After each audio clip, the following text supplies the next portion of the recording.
O levantamento realizado pelo Conselho Nacional de Justiça revela que os juízes brasileiros são predominantemente brancos, católicos, casados e com filhos. O relatório Perfil Sociodemográfico dos Magistrados mostra também que as mulheres são minoria na carreira. A pesquisa foi feita por formulário eletrônico, preenchido por 11.348 magistrados, o que corresponde a 62,5% de um total de 18.168 juízes, desembargadores e ministros de tribunais superiores. É a segunda vez que o CNJ faz a pesquisa. A primeira ocorreu em 2013. Para falar sobre os resultados desse levantamento e outras questões do Judiciário, o Cidadania convidou Jaime de Oliveira, presidente da Associação dos Magistrados Brasileiros. Jaime, obrigado por ter aceitado o nosso convite. Qual a importância desse levantamento? Olha, conhecer a realidade, né, da magistratura, conhecer o perfil é fundamental. Primeiro, para que você tenha noção de como se apresenta a magistratura. Hoje são 18 mil juízes em atividade no Brasil, números aproximados. E isso é importante, porque mostra também o avanço, né? Nós sabemos, por exemplo, no que toca a questão das mulheres no Poder Judiciário, que há alguns anos o número era baixíssimo. Havia uma resistência... Vamos ver esses números, esses percentuais? Por favor, vamos mostrar aqui na tela, né, a participação das mulheres no Judiciário. Segundo esse levantamento, o último levantamento desse perfil sociodemográfico, nós temos 37% de mulheres, né? Na década de 90, como você afirmou, era um percentual menor, 25%. Né? Exatamente. E se nós voltássemos ainda um pouquinho, chegássemos na década de 80, seria menor ainda esse número, e isso revela, primeiro, que as mulheres estão efetivamente conquistando espaço, e o preconceito que existiu muito forte na década de 80, no começo da década de 90, e que gerava resistência ao acesso das mulheres, por exemplo, ao judiciário, isso está desaparecendo. Hoje, em vários estados da Federação, na Justiça Federal, na Justiça do Trabalho, nós temos, nos últimos concursos, mais mulheres aprovadas do que homens. Isso é muito importante para a magistratura brasileira. Agora, a participação desse percentual também, a gente está falando aqui... Essa é a média, né? Na média, né? Quando vai chegando nas cortes, nos tribunais superiores, essa participação vai diminuindo. Diminui. E aí, dentro da estrutura de carreira do judiciário, que é uma estrutura de promoção, à exceção daqueles cargos que são acessíveis, por exemplo, pelo 5º Constitucional ou nos tribunais superiores, por indicação, do presidente da República, como, por exemplo, é no caso do Supremo, onde nós temos duas, apenas no quadro de 11. Esse número, o relatório mostrou que ele ainda é menor nos tribunais superiores. Conforme agora o acesso desse grupo de mulheres que vem ascendendo à carreira da magistratura, logo os tribunais superiores e mesmo os tribunais regionais estarão equilibrados com relação a isso, como já há um equilíbrio hoje na primeira instância. 43%, salvo engano, o número fala em 43%, 48%. Quer dizer, já se tem um equilíbrio importante.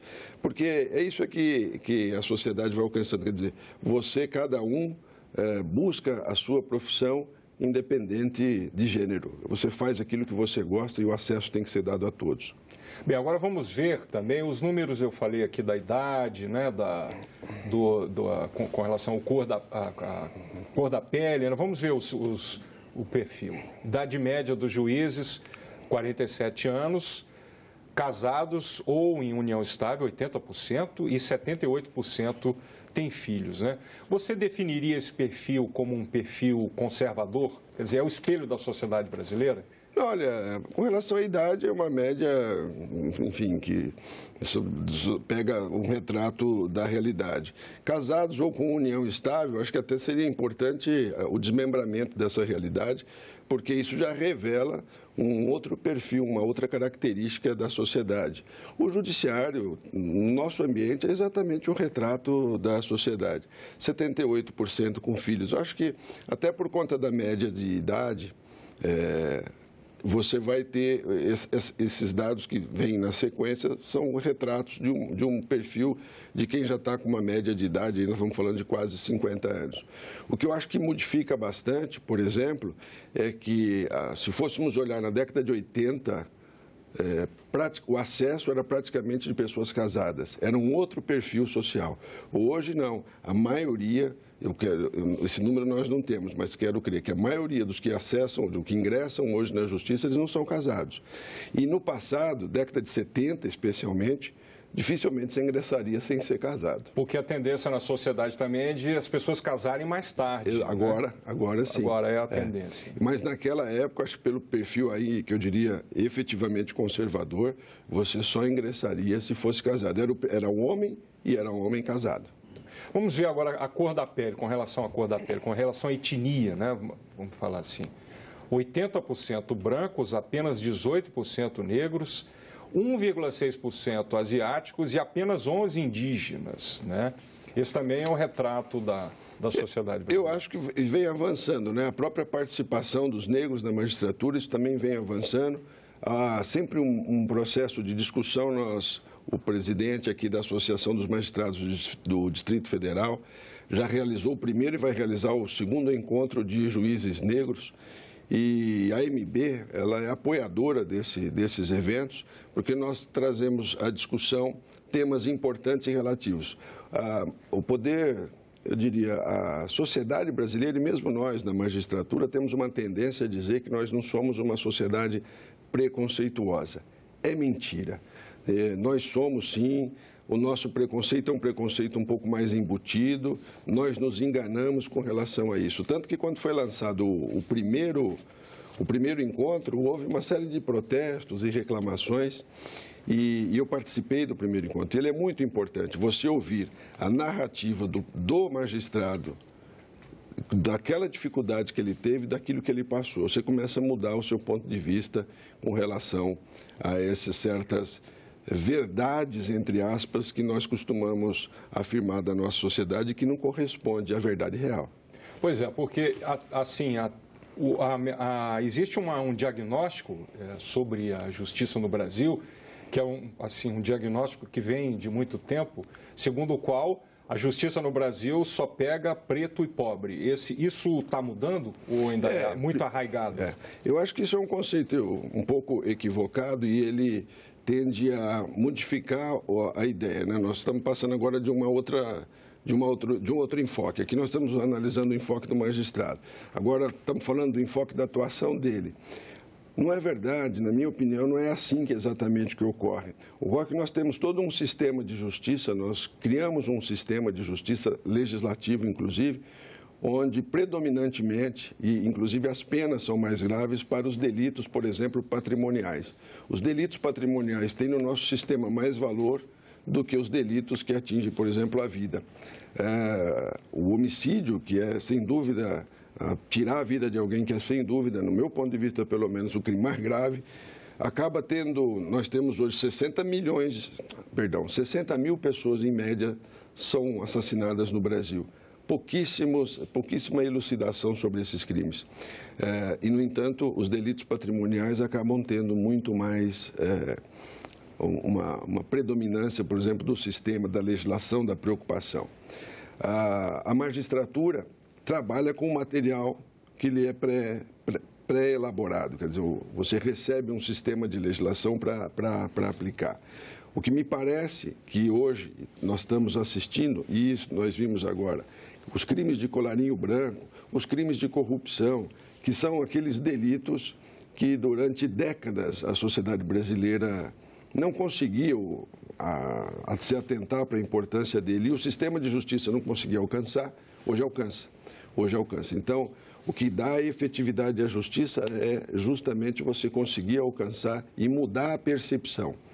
A nossa percepção histórica foi de que o sistema de justiça não funciona, não tem eficácia, as pessoas não ficam presas, né? E não é verdade, você tem 400 mil pessoas hoje encarceradas. Não é isso o que atinge, mas a sensação de que o sistema funciona, de que a pessoa que cometeu o delito vai ficar presa, isso é que traz a grande sensação de que o país avançou. Eu acho que isso nós começamos a fazer. Já que você tocou nesse assunto, qual é a posição da Associação dos Magistrados Brasileiros, então, sobre a execução da pena a partir da segunda instância? A maioria, nós fizemos uma breve consulta e isso acho que está numa pesquisa que nós estamos também em fase final de conclusão. A MB está realizando uma pesquisa que envolve também o perfil, mas que envolve também uma consulta sobre variados assuntos do momento. A maioria, sem dúvida nenhuma, é favorável, justamente por isso que lhe digo, que vinha dizendo há pouco, o sistema precisa funcionar. O sistema recursal no Brasil, a ideia do duplo grau de jurisdição alcançou um nível tal que você criou um modelo em que os recursos não têm fim. Na prática, são quatro instâncias e dentro de cada uma dessas instâncias você tem um sem número de recursos que não permite que o processo, por exemplo, chegasse no trânsito em julgado com uma boa banca de advocacia. Isso nós tivemos alguns exemplos que chocaram a sociedade. Pessoas que foram condenadas em primeiro grau, sentença confirmada no tribunal em segundo grau, às vezes já confirmada pelo Superior Tribunal de Justiça e com recursos em infinitos embargos de declaração, por exemplo, que são aqueles recursos que não deixavam o processo transitar em julgado. O ministro Peluso, quando ainda presidente do Supremo e do CNJ, encaminhou, sugeriu, e foi o Congresso adotou, que um projeto de emenda à Constituição que justamente resolvia essa situação, não só para o sistema criminal, mas para o civil também, que era você, a partir do segundo grau, iniciar imediatamente a execução. O trânsito em julgado não impede a execução do julgado naquele momento. É hoje o que está em discussão, e que o Supremo vai provavelmente resolver a breve tempo, quando vai decidir. E eu espero que decida, porque eu acho que é melhor para o sistema de justiça que a execução comece, e isso fortalece a justiça o Pacto Federativo, a justiça dos estados, os tribunais regionais, e fortalece, acima de tudo, essa sensação de que o sistema funciona. Porque ninguém consegue compreender que uma pessoa condenada em primeiro grau, condenada em segundo grau, às vezes confirmada e no terceiro grau, e 5, 10, 15, 20 anos, essa execução não começa. Então, o sistema nosso foi montado, a meu juízo, isso é uma opinião pessoal, não é uma opinião da MB, mas o sistema nosso foi montado para não ter eficácia, para não funcionar. E agora, a própria magistratura, o Congresso e a sociedade, de modo geral, quer que esse sistema funcione. E funcionar significa o seguinte: quem cometeu o delito foi reconhecido culpado, tem que responder pelo delito. E quem for inocente deve ser absolvido rapidamente, deve ter reconhecido sua inocência rapidamente. Bem, uma outra questão, o senhor abordou de leve, é a questão do encarceramento. Nós temos uma população carcerária que é a terceira ou quarta maior do mundo, né? E muito se deve a mudança na lei antidrogas de 2006, que deixou a critério do juiz, se não me engano, o senhor pode me corrigir se eu estiver errado, definir o que é usuário e o que é traficante, porque a lei não foi clara, né? E aí nós temos a superlotação dos presídios. O senhor defende uma mudança na lei ou o senhor acha que a situação deve permanecer? Foi bom você puxar o assunto, porque eu acho que eu até fiz uma referência numérica equivocada. Essa é os 726 mil presos. Eu falei 400 mil presos, na verdade são 400... eu falei o número de vagas. Número de vagas. Nós temos mais de 700 mil presos para um número efetivo de vagas em torno de 400 mil. E eu falei 400 mil como se fosse o número de presos. Na verdade, é o contrário. Nós temos uma superlotação, faltam vagas no nosso sistema. E isso foi motivo, inclusive, de discussão muito grande da MB. Nós estamos já no segundo, fizemos já 2 fóruns sobre execução penal, reunindo juízes de execução penal para discutir esse sistema. E existe um projeto aqui no Congresso Nacional, que é a Lei de Execução Penal, uma nova Lei de Execução Penal, que está em discussão. Salvo engano, agora está na Câmara. Foi aprovado no Senado, está na Câmara. O que acontece? Primeiro, acho que a lei, ela realmente não foi... precisa ser rediscutido a própria legislação da questão das drogas. O sistema não é sobre drogas. O que me parece relevante é que a sociedade brasileira ainda não atentou para a gravidade do que ocorre no Brasil com relação à criminalidade organizada e fundada nas drogas. As nossas fronteiras, isso tudo está gerando um sistema que vai ficar difícil de controlar a breve tempo. Já está praticamente incontrolável. Quando esse assunto chega ao judiciário, ele chega por meio de processo. E aí as opiniões se dividem, né? Há aqueles que entendem que descriminalizar as drogas, o uso, vai resolver o problema. E há aqueles que entendem que isso não vai resolver o problema. Acho que o debate precisa ser aprofundado, mas o problema não está, a meu juízo, nesta fase. Não há, para o magistrado, quando ele se depara com a questão do tráfico, ele não tem outra opção. Ele não é uma escolha dele prender ou não prender. Diante de uma situação em que se caracteriza o tráfico, agora, o que se coloca e que o Antônio você traz é saber o ambiente de interpretação dessa situação.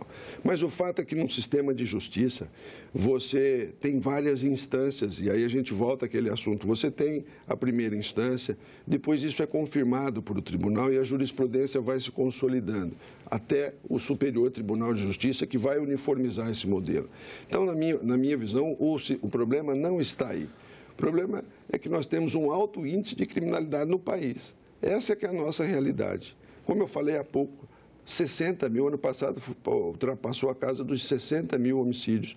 É um estado de guerra, só que é um estado de guerra silencioso. Eu estive agora no Acre, recentemente, que é um dos estados que tem também um alto índice, conversei com o governador, e ele dizia exatamente isso.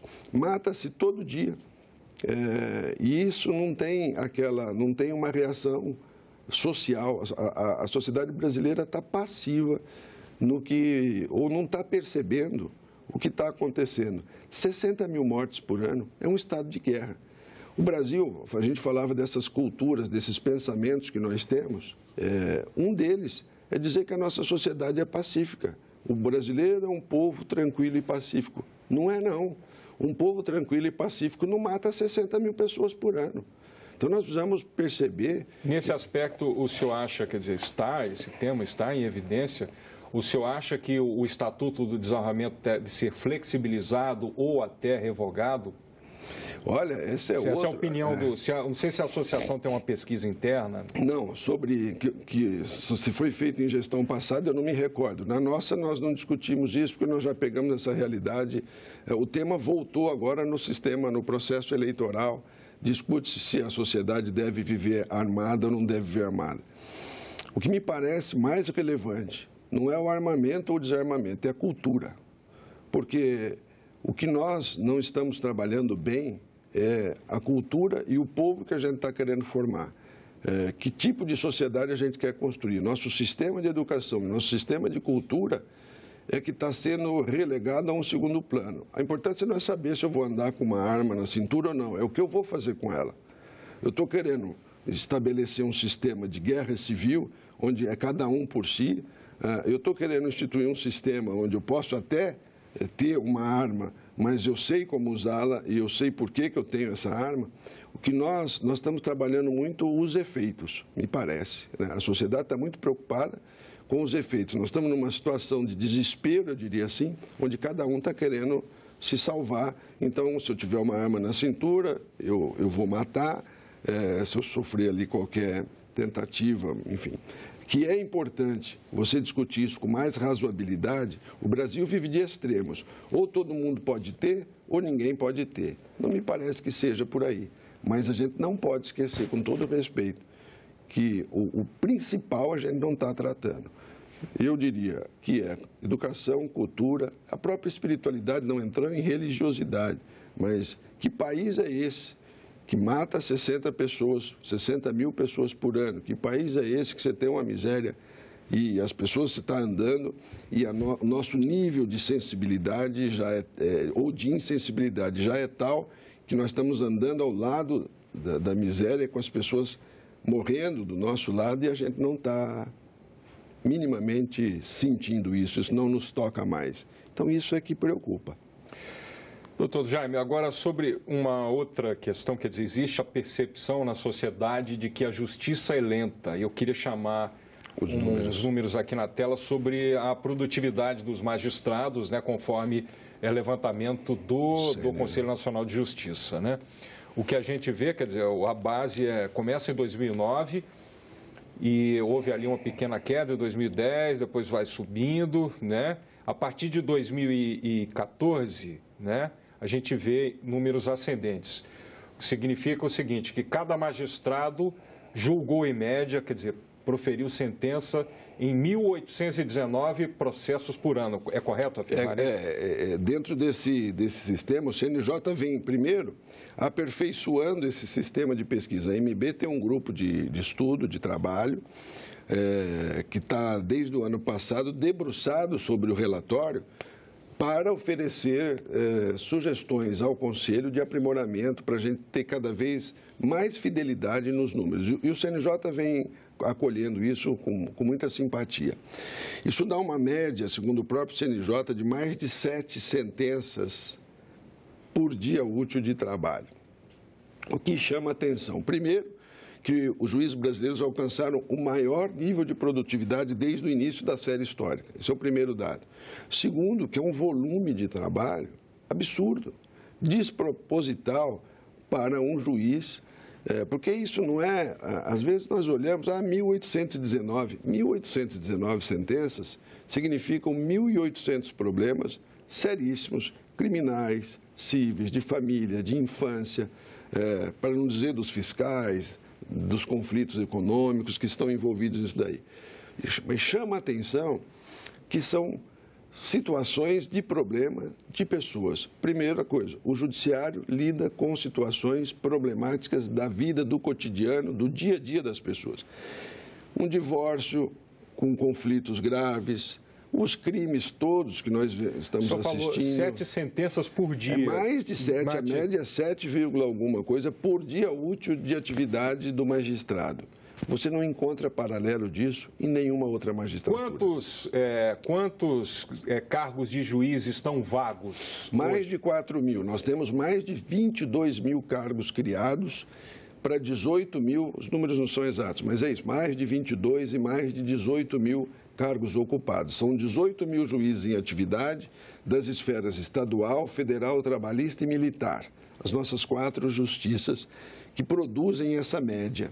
E isso é muito alto. Isso é muito alto. Para um estoque de 80 milhões de processos, que eu ia chamar a atenção para esse número, que é claro que a produtividade no magistrado tem reflexos na quantidade, diminui, ou melhor dizendo, o ano de 2017 foi o de menor crescimento do estoque, houve uma variação de 0,3%, né?